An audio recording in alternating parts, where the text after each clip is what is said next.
सोनावा के हार दे हम चनिया के पायल तिरछी नजरिया से करी जनी घायल चेहरा नूरानी हमके कइले बकायल कहिया तू करबू हमारे नंबर डायल आज भर तांगला जो बना के झापला हमारो जवानिया के नजरी में छापला सोनावा के हार दे हम चनिया के पायल तिरछी नजरिया में तोरा जनी घायल चेहरा नूरानी हमके कइले बकायल कहिया तू करबू हमारा नंबर डायल आज भर तांगला जो बना के झापला हमारो जवानिया के नजरी में छापला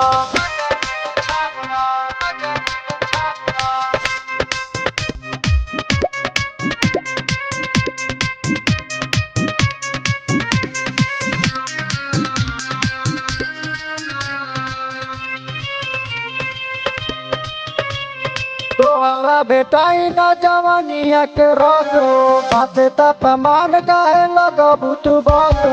आव हम साले हम तोहरो गोरमिया कोई दे बेकार न तो तोहरो जवानिया आज भर तांगला जो बना के नापला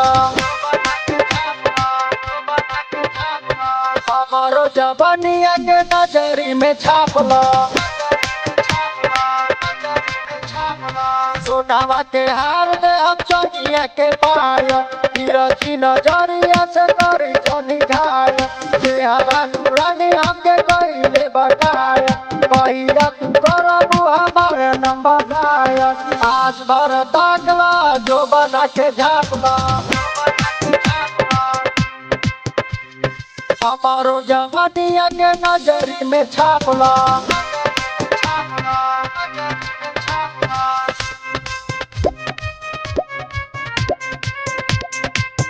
Presented by RC Music.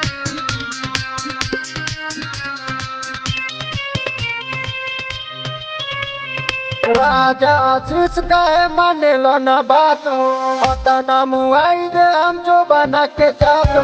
मारे संतोष नहीं तोहरा से कम हो अब नहीं लगल बात के कर में दम हो आज भर तांगला जो बना के नापला हमारो जवानिया के नजरी में छापला सोनावा के हार दे हम चनिया के पायल तिरछी नजरिया से करी जनी घायल चेहरा नूरानी हमके कइले बकायल कहिया तू करबू हमारे नंबर डायल आज भर तांगला जो बना के झापला हमारो जवानिया के नजरी में छापला।